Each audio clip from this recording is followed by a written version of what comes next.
try and get that language out of the resolution. They failed. We and others held firm on that language. But clearly they're paying attention to some extent of what the international community is doing, including on sanctions. On BBG, good point. We are, in fact, one of the last acts this administration is trying to undertake, in addition to trying to rein in the very worrisome nuclear threat, is to increase the amount of money we're devoting to information programs, including the BBGs. Now, the BBG budget is separate from our budget and separate from the State Department's budget, but in this effort to increase the resources devoted to this issue, we clearly have set off some additional funds for BBG, including for getting more radio broadcasts into North Korea and television broadcasts as well. Very good. Peter? Thank you, Kim, and thank you, broadcast, for putting this on. Mr. Secretary, thank you.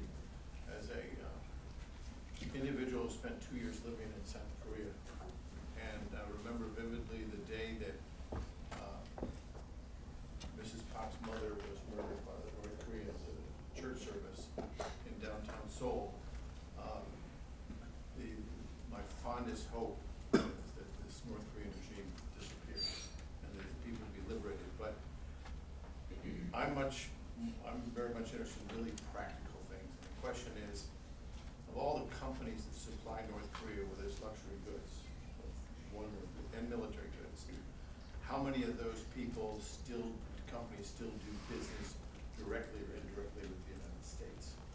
And I know sanctioning this company because they do business with this company and this in turn supplies North Korea's, they can profess innocence, but my view is if you do due diligence and you're doing anything with this regime, it's beyond odious. And that I would hope we come to the point where nobody does business with America that does business with anybody that does business in North Korea. I know that's a stretch, it's hard to do, but I don't see that they react to anything else.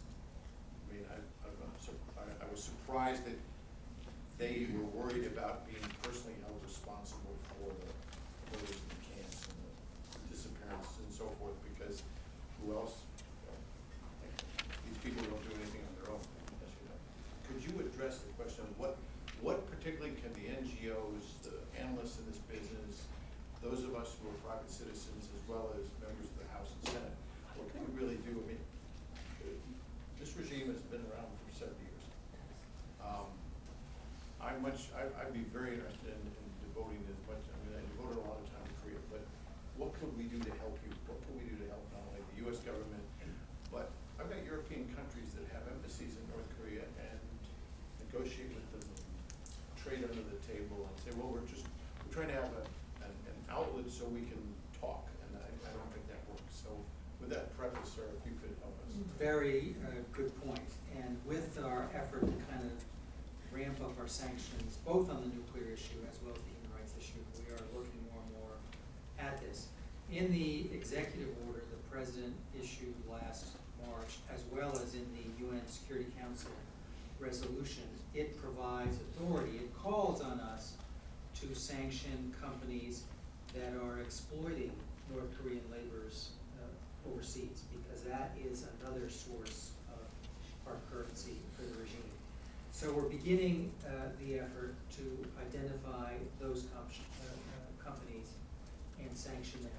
We want to be fairly careful here because there may be some programs, some countries where such laborers are being better treated and getting exposed to the outside world, plus maybe earning a little cash for themselves. So in countries where we think that it might be a net positive in terms of enlightening them and helping to increase the flow of information about the outside world in North Korea, we might, those might not be the companies that we focus on, but clearly those companies who are exploiting laborers, they are now on our target list.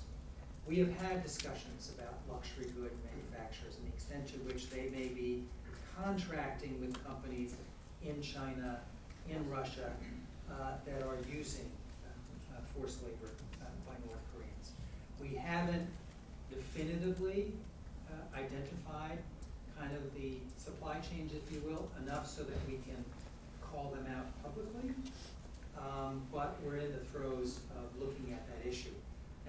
extent that you all as private citizens or as NGOs can generate that type of information, obviously hugely helpful to us. And we have resources, but we have limited resources. Those of you in particular who may have contacts in the private sector, who know how to get at this sort of information, we would welcome your sharing that information with us. Thank you, Scott. Now, I'd like to open to the floor. Anyone who has questions to the secretary? Oh, just one second. Would you please raise your questions? Okay, Jay? No? Yeah, come to the microphone, please.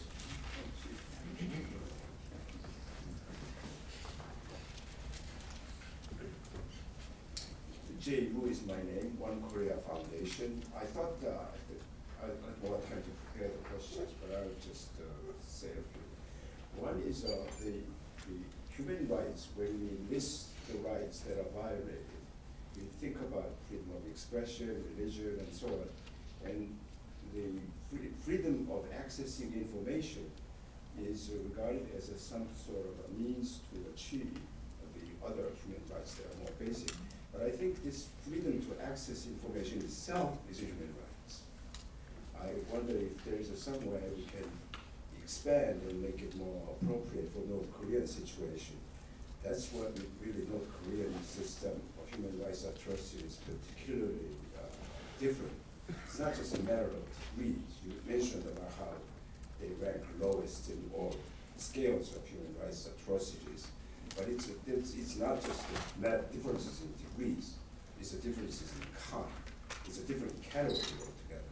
And that categorical difference can be perhaps more accentuated if you can somehow list these human rights as another one.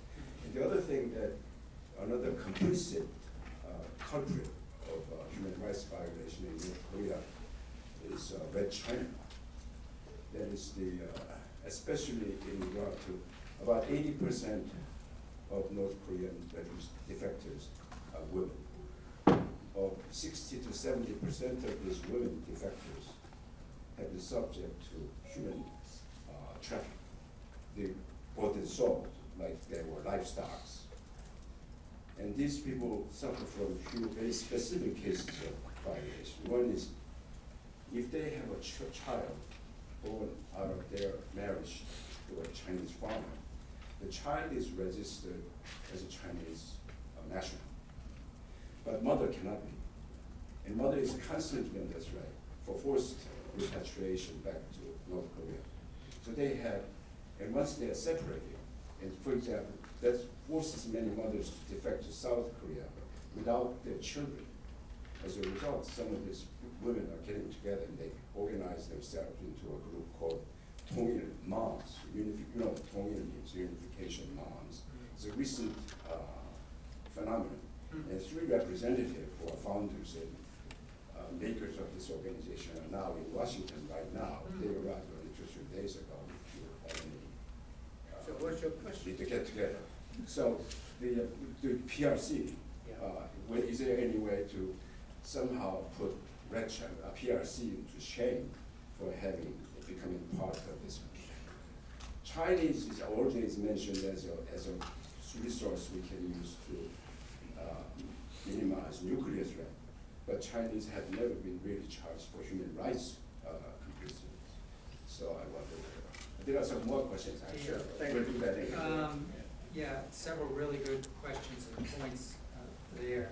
In terms of freedom of access to information, I'll need to look at the Universal Declaration of Human Rights and the International Covenant on Civil and Political Rights again, but as I recall, there's not an express right to access information. Now, that right has been inferred from the right to freedom of expression, to freedom of the press, that sort of thing, but it isn't right now as clearly outlined, which is the reason I did not mention it as a separate right. But clearly, in our efforts to try to get information into North Korea and to make it possible for North Koreans to receive information, this is very much at the heart of our policy. But we'll think about highlighting that specifically as a key violation or key problem. China's role is key, and I meant to mention this in response to some of the other comments. One of the major problems with the current sanctions regime is that China is not really enforcing it. As many of you know, China is buying coal from North Korea in huge quantities, ostensibly under this exception under the UN sanctions regime, a sort of humanitarian basis. And we think that's unacceptable. In fact, we've made that point to them repeatedly. Our Deputy Secretary of State, Tony Blinken, is actually on his way to the region right now, and he'll be meeting with the Chinese to, among other things, raise this concern, because the amount of hard currency they're getting, that's probably the largest source of foreign currency for the regime. So getting the Chinese to effectively and honestly implement the sanctions is critical.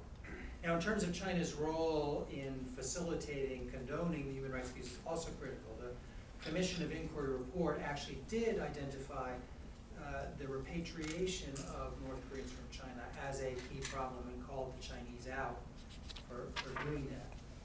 We've seen recently slight improvement in the Chinese behavior insofar as they are not, forcing everyone back. You're well aware of the case of the restaurant workers, mostly women, who defected from China not long ago. That couldn't have happened if the Chinese didn't let it happen. And there have been a few other cases like that where the Chinese have seemed to let people quietly move on to South Korea or elsewhere. At the same time, there continue to be still a significant number of asylum seekers in China who are being returned, particularly those who are apprehended closer to the border.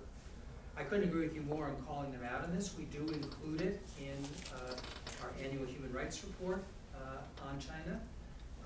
We do mention it in the resolutions, the UN resolutions that are adopted in this group. So we continue to try to call them out, but China's a big, powerful country.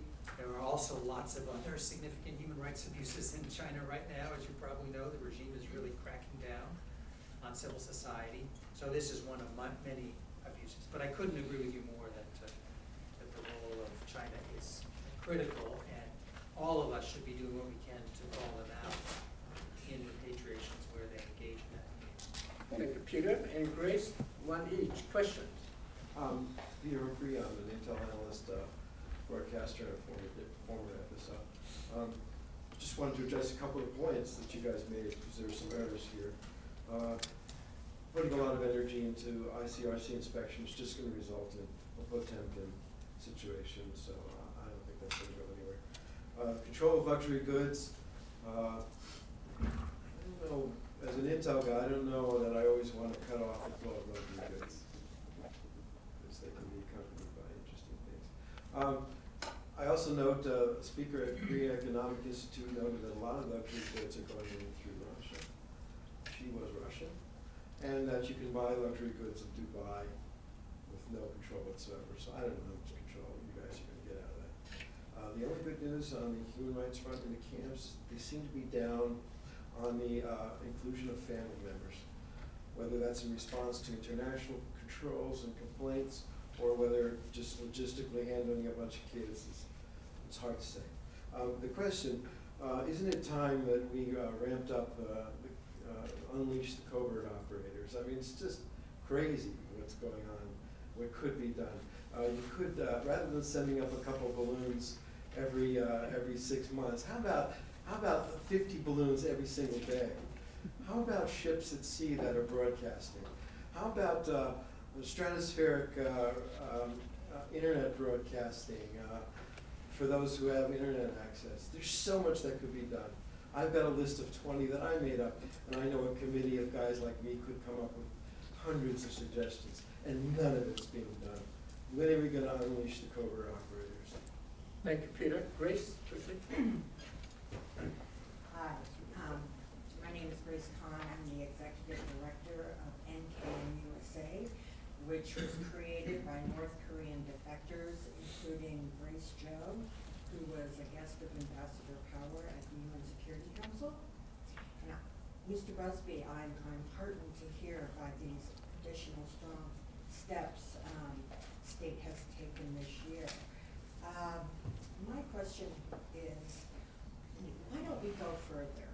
why don't we demand that North Korea release the prisoners from the prison camps immediately?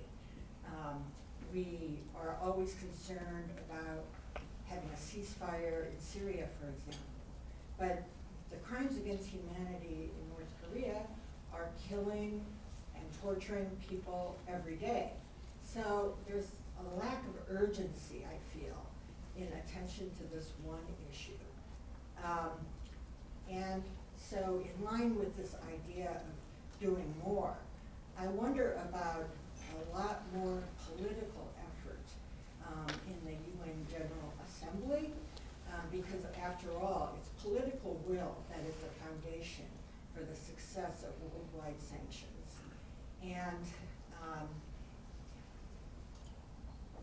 I believe we have no reason not to push hard on the notion that the DPRK regime has been losing its legitimacy through these atrocity crimes, and that in fact the international community should coalesce around a one Korea policy. And this is not that far-fetched, because after the liberation of Korea, when Japan was defeated, the UN General Assembly explicitly stated that there's only one legal Korean government, and that was the Republic of Korea. And the objectives of the UN General Assembly were that there be a unified, independent, and democratic